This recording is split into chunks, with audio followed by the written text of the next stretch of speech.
Hello, this is Karen Johnson with another in our series of historical tapings of Proctors Theater so that we have the important people who made Proctors what it is today down on tape and you can see them. Today is December 19th, 2016, and we have with us as our guest Peter Hughes. And Peter, you have been at Proctors a long time. I've been at Proctors as an employee this past March for 20 years. Pretty darn good. Which means I started when I was 10? No. No, I started actually when I was 22. We don't need to go into that. I started when I was 22, right out of all the various different SUNY colleges I bounced around. Ended back up in my hometown of Schenectady and lucked into a job that was better than working for KFC. And what was it doing? It was being in the box office for 4 hours a day, answering the phone at first, 4 hours a day, 20 hours a week. And so I did that and worked in the box office, starting part-time, eventually moving up into full-time, and doing sales at that point. And then after 4 years of dedicated box office work, I was lucked upon being asked to, and it was kind of interesting, they pulled me out of a sale day, like the management of the building pulled me out of a sale day when I probably should not have left the phone, and whispered to me, "Hey, do you want to come work for marketing?" And I'm like, sure, you have any marketing experience? Yeah, sure, I know exactly what that's all about. And I didn't, but I wanted to move up and do something else because you work at the box office, either you become the management of box office or you go on to something else eventually. So that was exciting, it was a great opportunity, and I went to work for marketing on January 1st of 2000, and I started off there as a marketing assistant. And learned on the job about what marketing was, and about budgeting, and about strategy, about PR. I had some graphic design skills and capabilities because I'd also gone to college as an artist. Mm-hmm. I'd gone to college as a playwright, and I went to college as a director, and I went to college as an actor, and also had a dream about minoring in anthropology, but that didn't pan out. So I also had a deep theater background and bounced around enough skills and disciplines, never really quite finishing one, to eventually find out that bouncing around and having a grasp of being able to figure out and learn and pioneer lots of different disciplines is actually an amazing way to grow and learn and evolve in a nonprofit organization such as a nonprofit marketing theater. So I taught myself Microsoft Excel on day one, and now I've become like an expert. I've taught classes, or I've taught like little seminars with people. I taught myself real graphic design work. Mm-hmm. I taught myself strategy and budget, and I had some great mentors who I learned a lot of stuff from along the way. My old, blessed rest his soul, Steve Cole, my old partner, Kathy Jarvis, Fred Daniels, who all worked at Proctors at one point or another. Lots of the things from them. Donna Foy, who used to work for Proctors as well. These were my, and then working with other agencies, because you have to do that a lot. At one point,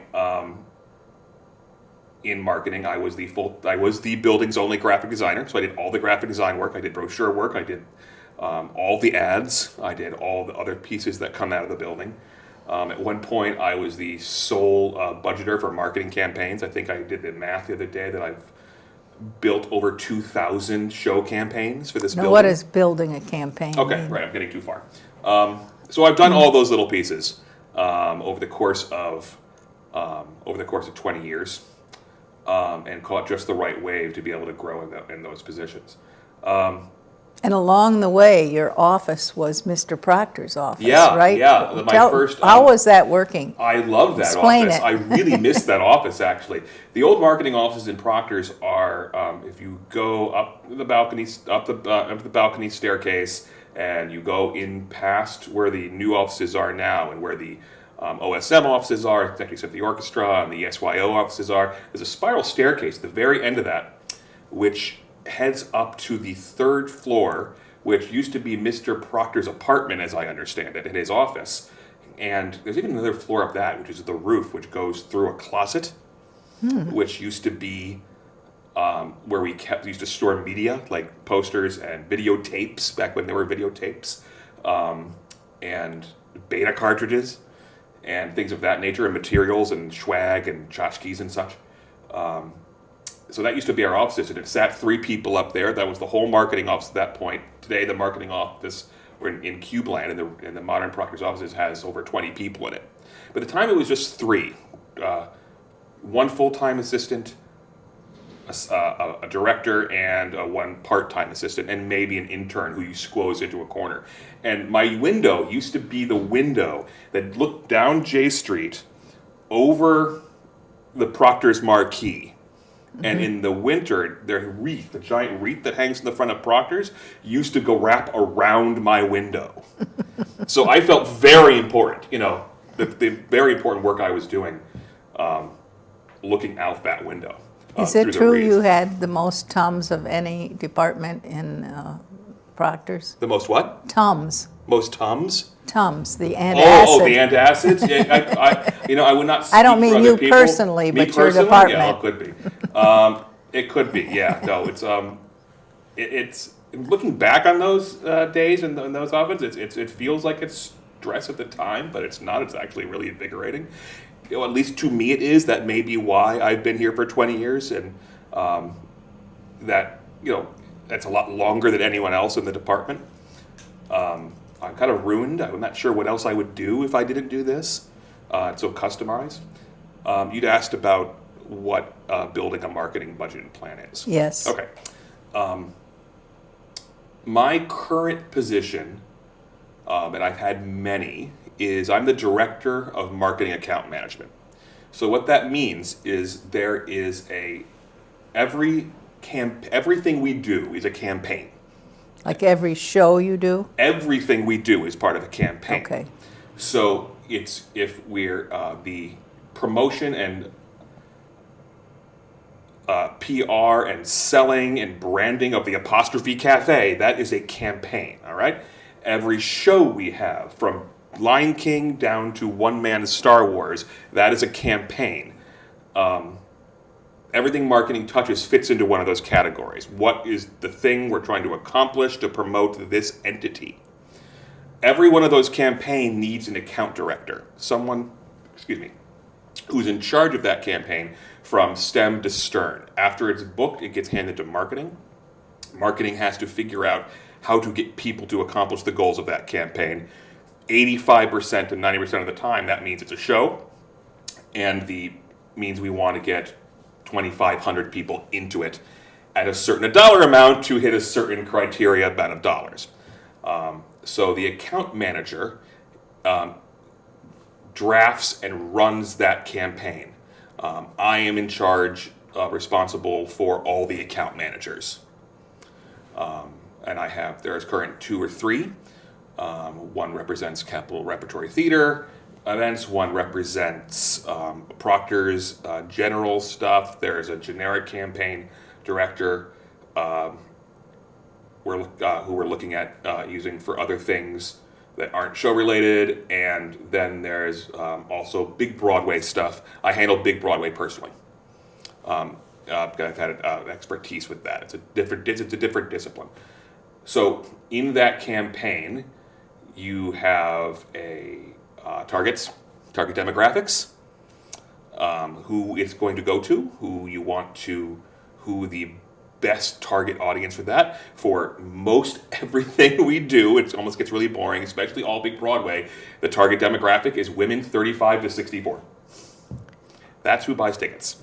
And it's the same if you go. Other people go. They bring other people with them. Mm-hmm. There is some variation, but 75% of the people who walk up and buy a ticket for almost any show you have is a woman between 35 to 64. And it gets boring because it's the same it's the same if you go to Montreal. It's the same if you go to Texas. It's the same if you go to Schenectady. Everywhere, that's just sort of universal for consuming this kind of entertainment. Who they go with, of course, could be different. There's a million variations in what that means between women between 35 and 64. So there's a primary target, and then there's secondary and tertiary targets, and psychographic information you want to use there. So that's all in research in detail. So figuring out what the people are, and then how you get at them, and that's advertising and PR. So you're plotting out your targets, and then how you go about communicating with them, and that's what we put together in a marketing plan, which of course contains an advertising budget and a PR strategy and a social media strategy and a digital buying strategy and an e-blast strategy, and a creative. There's a creative portfolio you need to have ready, and then a timeline of when these things happen, when you say things, and everything we do at Proctors, every one of these campaigns, and you could look at them, has a plan like this. So the account managers run those plans and coordinate with resource members of the department, which means a digital manager, a social media manager. We have 4 to 5 full-time artists. There's a full-time PR. There's a group sales department who coordinates specialized group sales promotions with. So that's what the account manager does in putting together a plan. Now, do you meet with this group, or how is that actually managed? The account managers under my supervision meet together quite a bit, talk about our strategies, and they work independently. And yeah, almost everyone we have is in our office. So we plan the work and then work the plan. And we use both set meetings with each of these people weekly to stay on top of things. And we also use software called WorkZone and a couple others to communicate and see where everyone is. Because we have, there's 300 something odd individual performances every year in this building or the different buildings we manage. So that's a lot of stuff to keep track of. It's a lot of stuff to keep track of. And so you need literally dedicated software to help you work the plan the work, and then prioritize what things are. And you couple that with weekly meetings about looking at the week ahead, 2 weeks ahead, 3 months ahead, 6 months ahead, just so you can strategize, okay, what's happening this week? Okay, what's happening this week that's going to affect the next week? And what do we need to be doing now to work out this? Right now we have plans for things. We have action steps that we're working on. It sounds really boring when you talk like it's action steps. It's not. It's actually a lot of fun. We have things we're doing to address things right now, today, things that are happening today, December 19th, 2016. It could be something like we need to react to something happening in the world or on social media, or this meme, or this, something rotten just announced their cast. Or, this funny cat did this thing about Star Wars. We want to make sure we talk about it here. Or there's just been this huge thing that happened with bots, which are computers that buy up bulk tickets and sell them for outrageous prices on the internet, and making that illegal. We need to react to that stuff. So that stuff's happening right now in social media, or a communication that happens right now in an email or an e-blast. And then there are things we have to do that we know are going to happen. I can't mention shows out loud in this history video, although you could guess what they are if this is in history. But I'm reacting now to things, making plans, things that are happening in late 2019, which is 2 years away, because there's things you have to do now to make sure that's in place there on the large scale. So there's a lot to keep track of. So that's why you have a dedicated account manager to run each one of those things, to manage those resources. And make priorities. Now, on these plans you make, when you have a Broadway show coming in for a week, 2 weeks, 3 weeks, what latitude do you have as far as how you do the marketing? Is it a negotiation with the company? How is that? I wouldn't say it's negotiation, although there is part of that. I think it's more of a relationship. Everyone has their kind of expertise and responsibilities, and I can't speak for other markets, but I've been doing the thing with these Broadway companies directly for a decade or more.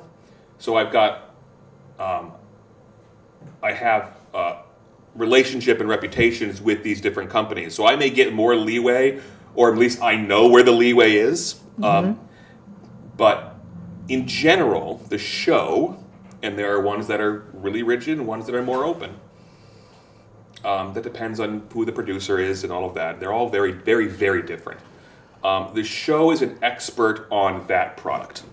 Okay? They've got usually come with a suite of materials. So let's just talk about the biggest one there is. So Lion King, which is probably the most highest level of professional and marquee value. And then there's Wicked and Jersey Boys and all of those, and you also could hold that spot. Book of Mormon is certainly up there. But right now, Lion King it's a really good example because it's specifically done by the Walt Disney Company, who's the best marketers in the world. The Lion King has a suite of materials, and they have a general idea of what they think the timeline for the rollout of those is. And they've got a list of rules and regulations about how their brand is carried, what kind of materials they want, what TV shows are in their brand to buy television on, and which ones aren't, what they're doing, all of that. So if you understand and take all that in, then the local market is the expert, myself and my team, on what everything about the capital region. So we will take their general guideline and we will process it into the capital region. And there's actually a lot of leeway there about when we go on sale, when we, what we're saying on tickets. I'm sorry, what stations we're going on, when we're going on them, when we hit people, what lists we go to, what the price structure is, when we think maybe it may be time to raise prices or lower prices. It's no less work to process or a Lion King into a market. The one phrase, and I've heard this said over and over again, it's where I shut down.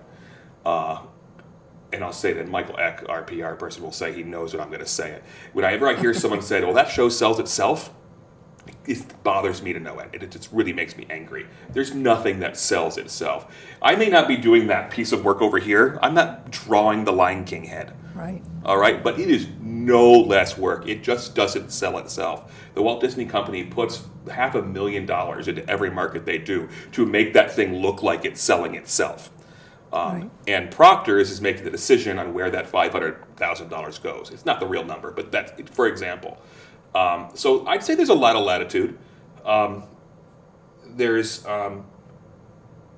it's a partnership. It's a relationship. And some are more flexible than others.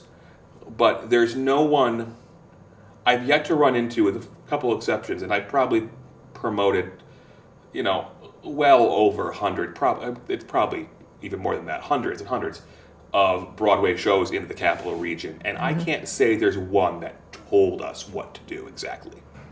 Except you're doing that and that thing only. They really do rely on the local markets to be expertise. We're not creating this suite of art, right? We're not, but it doesn't mean we don't need 4 full-time artists to process and adapt and localize their art and stuff into the format we need to make it work. It's a lot of work. So do you get to the point where they trust you to use their artwork in the way they envision?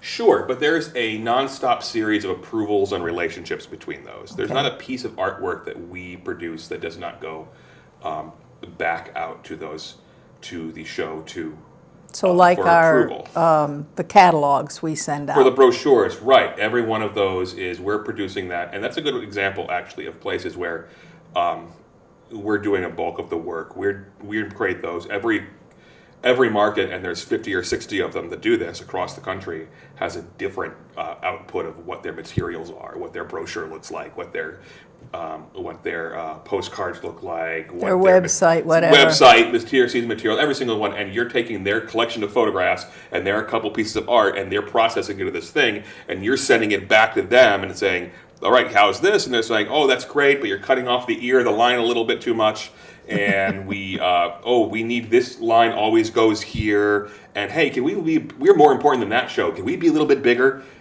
That kind of politics is, Oh man, that sounds hard. that kind of politics is fun.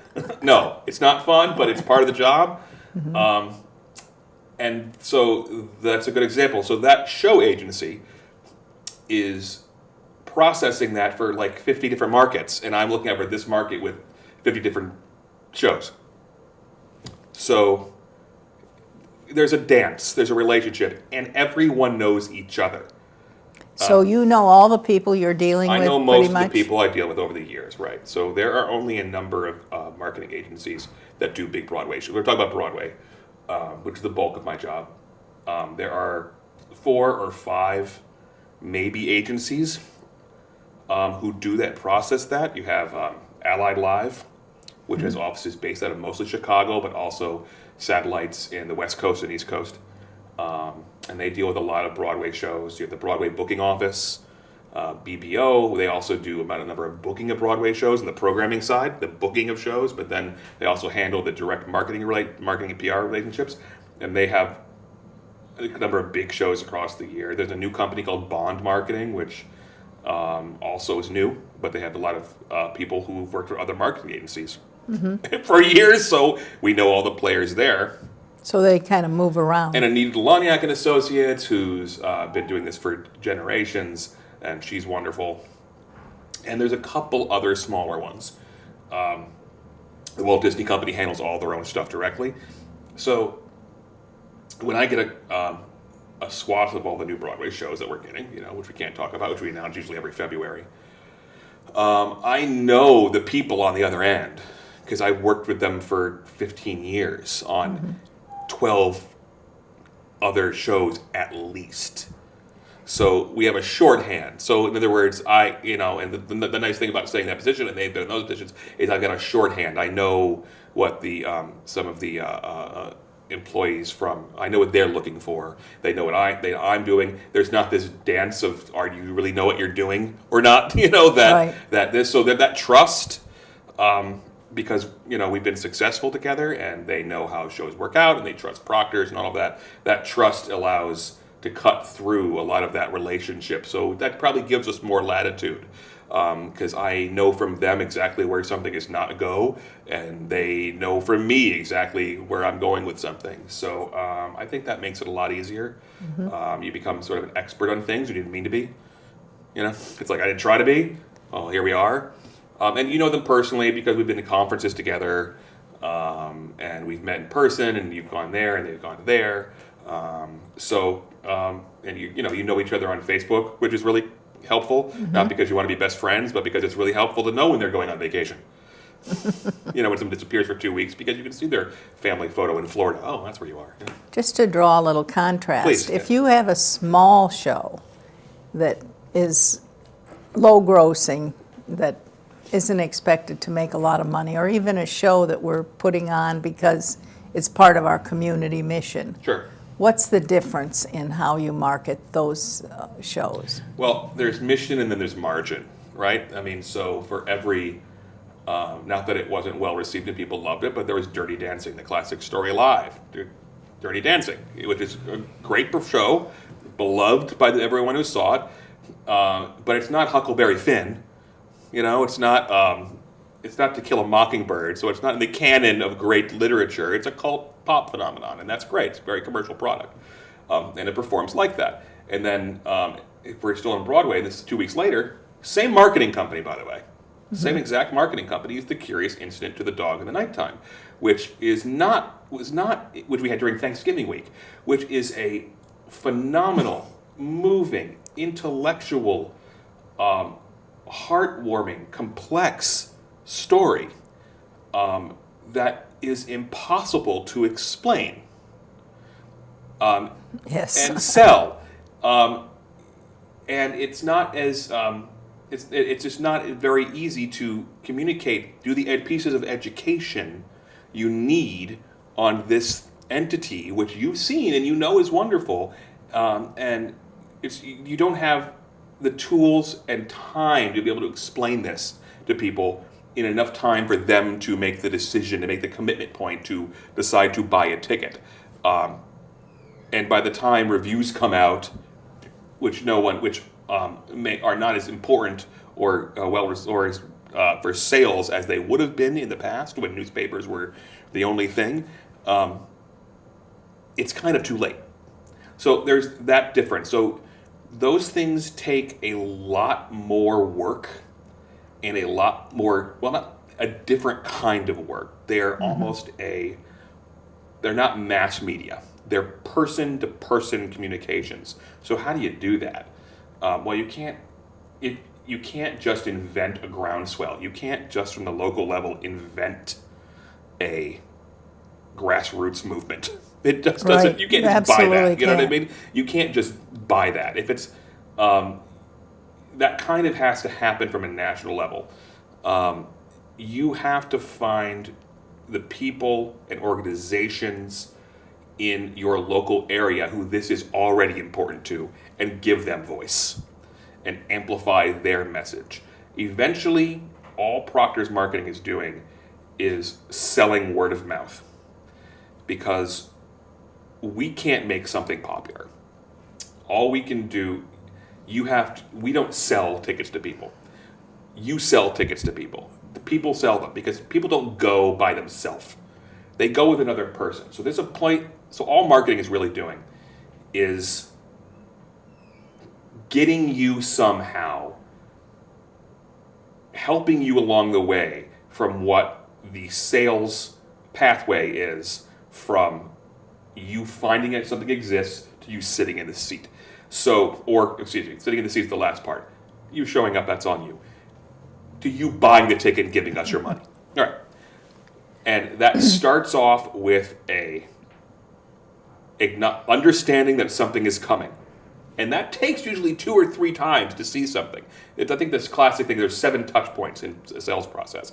It takes 2 or 3 to go, oh, Curious Incident is a thing, it exists, and it's going to be at Proctor's. And then it takes another one for you to go, oh, that's in a time and place I could go, and I'm interested enough to go. And then the hardest part, the part we can't do, is you have to decide to go, but very few, almost no one goes by themselves. They have to go have a conversation with their boyfriend, their girlfriend, their husband, their wife, their group of girls and ladies who go out together for a girls' night out, for the group of guys who get together and go watch a show. You have to go with someone, and that conversation has to happen somewhere.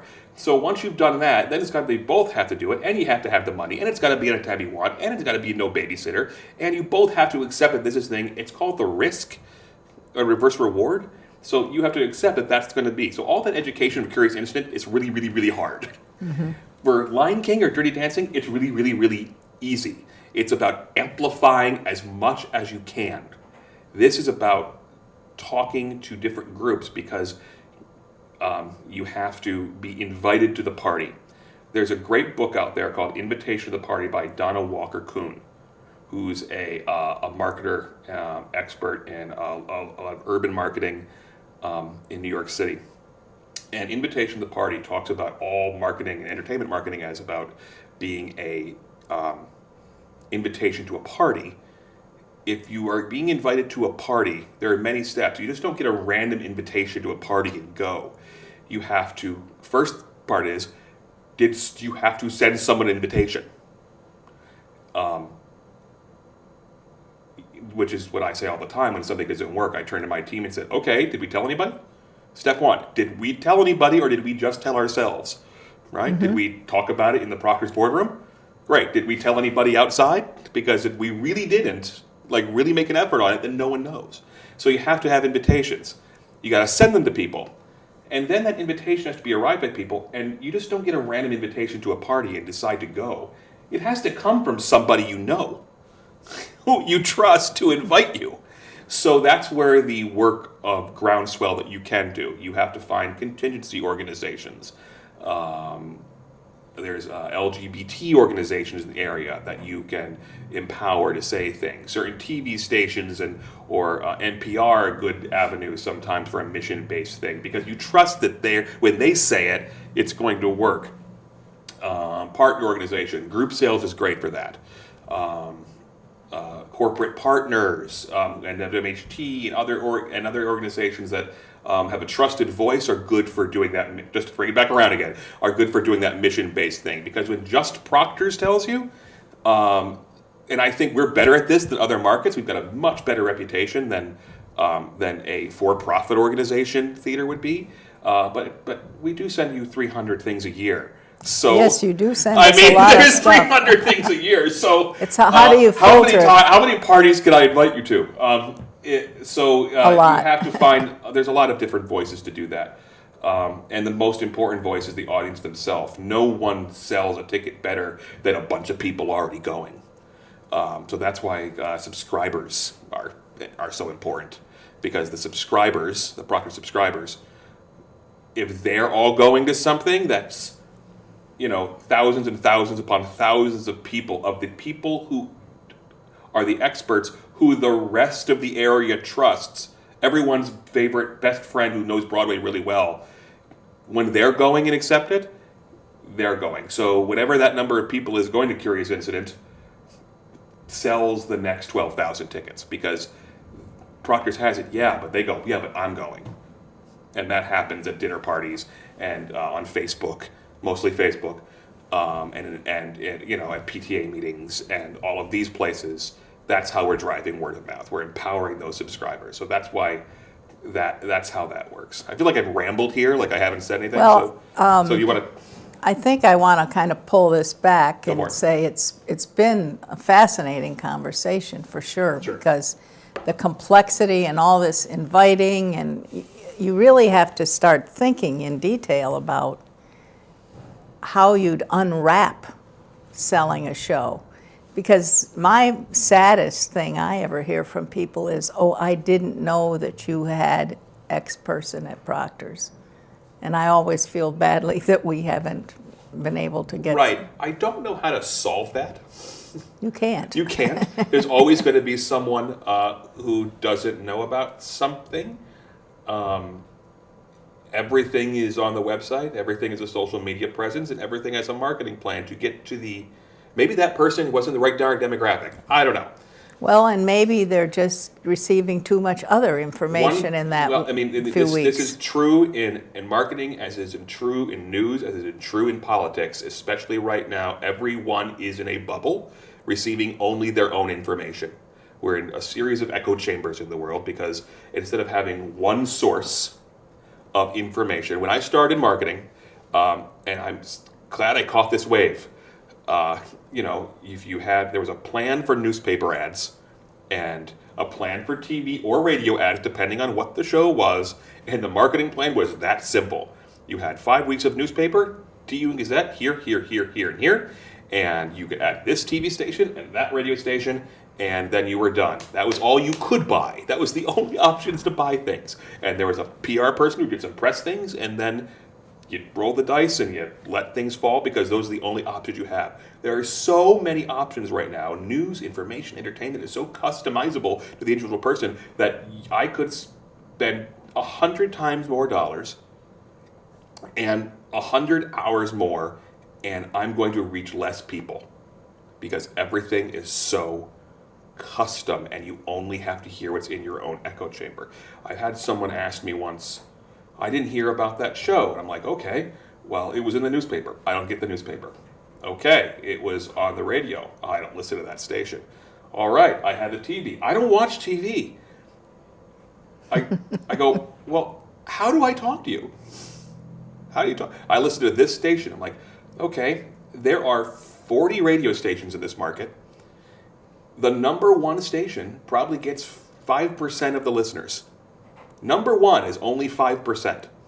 So if your best shot is getting to 5% of the people, that means 95% of the people aren't going to hear that at all. So it is really, the targeting and being specific about how you're going to get to someone or the best group of people is really difficult.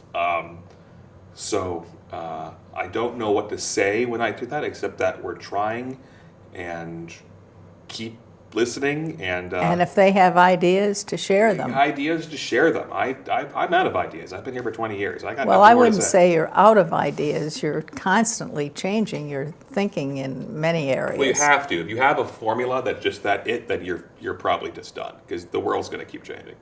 Well, Peter, I think this has been a fascinating We're done? conversation. And I only answered one question. well, it was a complex question. I know. I'm sorry. So you can come back another time and Sure. you think about what else you'd like to talk about. But I would like to thank our viewers for watching the Proctors History Committee taping of future history of Proctors, and hope that you understand from Peter Hughes much more about how Proctors sells a show. I know I learned a lot today. So thank you so much for listening, and thank you, Peter. You're welcome. Thank you.